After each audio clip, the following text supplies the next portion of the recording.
जय श्री राधे राधे। भक्तजनों को राधे राधे, प्रेमी जनों को राधे राधे। अब मैं आपको गीता जी का 18वां अध्याय सुना रहा हूँ। 18वां अध्याय लंबा है ये आपको 3 भागों में सुनाऊंगा। इसको आप श्रवण कीजिए। भगवान गीता जी का 18वें अध्याय में पूरी गीता का सार दिया है, इसे आप श्रवण कीजिए। जय श्री राधे राधे, कृष्ण की जय हो। उसके उपरांत अर्जुन से बोले भगवान बोले, हे महाभावो, हे अंतर्यामी, हे वासुदेव, मैं संन्यास और त्याग के तत्व को पृथक पृथक जानना चाहता हूँ। संन्यास और त्याग, इसको पृथक पृथक जानना चाहता हूँ। इस प्रकार हे अर्जुन के पूछने पर श्री कृष्ण भगवान बोले, हे अर्जुन, किसी के पंडित जन तो काम्य कर्मों के त्याग को संन्यास कहते हैं।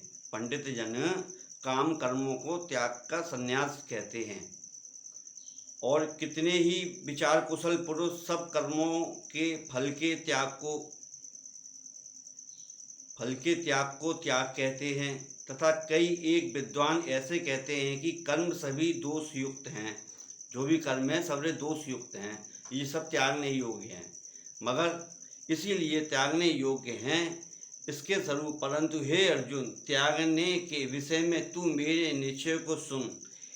हे श्री पुरुष श्रेष्ठ, वह त्याग सात्विक, राजस और तामस, ये 3 त्याग हैं। ये 3 त्याग प्रकार के कहे गए हैं, तथा यज्ञ, दान और तप रूप कर्म त्यागने के योग्य नहीं हैं, किंतु वह निसंदेह करना कर्तव्य है, क्योंकि यज्ञ, दान और तप ये तीनों ही बुद्धिमान पुरुषों को पवित्र करने वाले हैं।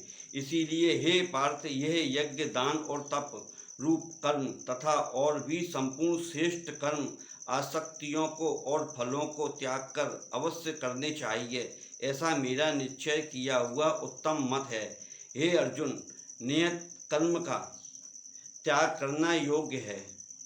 नियत कर्म का त्याग करना योग्य है, इसीलिए मोह के उसका त्याग करना तामस त्याग कहा गया है।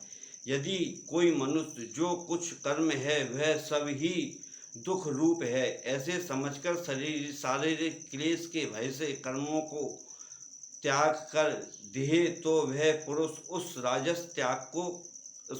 राजस त्याग को करके भी त्याग के फल को प्राप्त नहीं होता है, अर्थात उसका वह त्याग करना व्यर्थ ही होता है।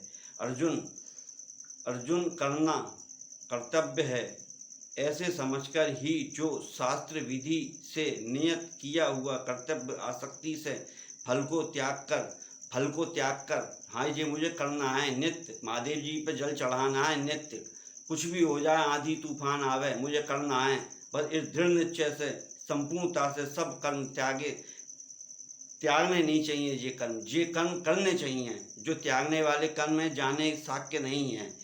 इस जो पुरुष कर्मों का फल का त्याग है वह त्यागी है, ऐसे कहा जाता है। साकामी पुरुषों के कर्म का ही अच्छा बुरा और मिला हुआ ऐसे 3 प्रकार का फल मरने के पश्चात भी होता है, और त्यागी पुरुषों के कर्मों का फल किसी काल में भी नहीं होता, क्योंकि उनके द्वारा होने वाले कर्म वास्तव में कर्म नहीं हैं।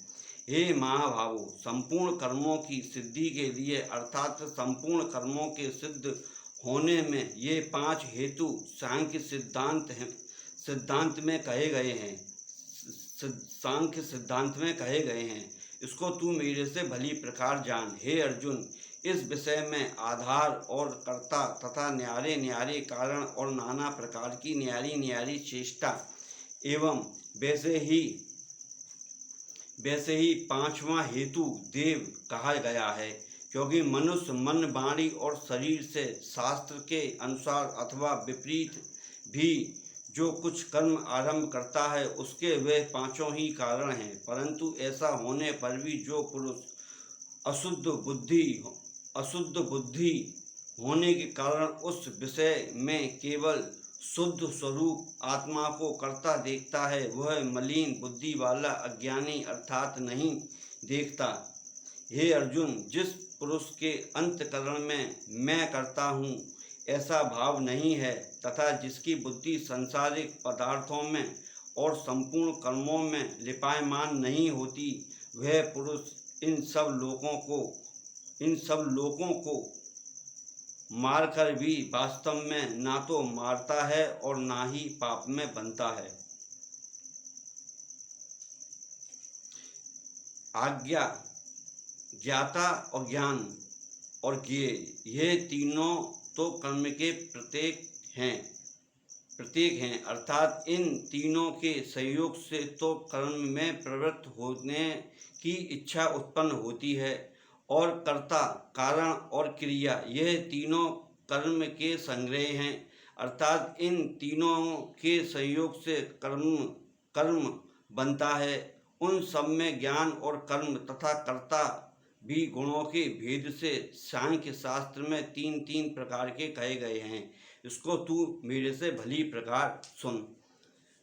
हे अर्जुन, जिस ज्ञान को मनुष्य पृथक पृथक सब भूतों में एक अविनाशी परमात्मा को विभाग रहित समभाव से स्थिर देखता है, भगवान में कोई भेद नहीं करता है, सब एक स्वरूप देखता है, उस ज्ञान को तू सात्विक जान, और जो ज्ञान अर्थात जिस ज्ञान के द्वारा मनुष्य संपूर्ण भूतों में भिन्न भिन्न प्रकार के अनेकों भावों के न्यारे न्यारे करके जानता है, जैसे ये भोलेनाथ है, ये रामचंद्र जी, ये फलाने में देवी का भक्तों में फलाना, ये जो न्यारे न्यारे जानते हैं, उन ज्ञान को तू राजस जान। और जो ज्ञान एक कर्ता एक कार्य रूप शरीर में ही संपूर्णता के अदृष्ट आसक्त है, अर्थात जिस विपरीत ज्ञान के द्वारा मनुष्य एक क्षण भंग नाशवान शरीर को ही आत्मा मानकर उसमें सर्वस्व की भांति आसक्त रहता है, जैसा कि ये शरीर ऐसा, इसी में मैं रहूँगा, मर गया तो मेरा सब कुछ खत्म हो जाएगा, नहीं, ऐसा कुछ नहीं होता है, आसक्त रहता है। तथा जो बिना युक्ति वाला तत्व अर्थ से रहित और तुच्छ है, वह ज्ञान तामस कहा गया है। हे अर्जुन, जो कर्म शास्त्र विधि से नियत किया हुआ और कर्तापन के अभिमान से रहित, फल को ना चाहने वाले पुरुष द्वारा बिना राग द्वेष से किया हुआ है, वह कर्म सात्विक कहा जाता है। और जो कर्म बहुत परिश्रम से युक्त है तथा फल को चाहने वाले और अहंकार युक्त पुरुष द्वारा किया जाता है, वह कर्म राजस कहा गया है। तथा जो कर्म परिणाम हानि, हिंसा और सामर्थ्य को ना विचार कर केवल अज्ञान से आरंभ किया जाता है, वह कर्म तामस कहा जाता है। जिसमें कि सोचा ना विचारा ना समझा, कर दिया, जैसे आजकल बहुत ज़्यादा हो रहा है। अगर इसको सोचा विचारी करें, समझदारी से लें, तो ऐसा खून खराबा अत्याचार ना हो। हे अर्जुन, जो कर्ता आसक्ति से रहित और अहंकार के वचन ना बोलने वाला, धैर्य और उत्साह से युक्त, कार्य के सिद्ध होने और ना होने में हर्ष शोकादि विकारों से रहित है, वह कर्ता तो सात्विक कहा जाता है।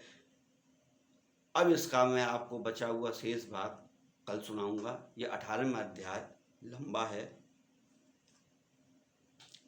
आज रविवार है। रविवार के दिन किसी के शरीर में नेगेटिव ऊर्जा प्रवेश कर गई हो तो नहाने के पानी में थोड़ा सा लाल चंदन डाल के स्नान करें और सूरज जी पर जल चढ़ाएं, हाथ ऊपर करके तो पानी की जो धार गिरे उसमें सूर्य भगवान के दर्शन करते हुए, अगर दर्शन भी नहीं हो रहे हैं, जिस दिशा में सूर्य नारायण निकलते हैं उधर की तरफ अपने कल्पना में अपने दर्शन करके और जल चढ़ाइए, आपका स्वास्थ्य बढ़िया रहेगा। गुड़ और चने, ये भुने हुए चने और गुड़, ये बंधनों को डालें, इससे आपका बीमारी खून संबंधित जिसका रविवार जिसका सूर्य बिगड़ा होगा वो सही हो जाएगा। आज के आनंद की जय जय जय श्री राधे राधे श्याम की जय।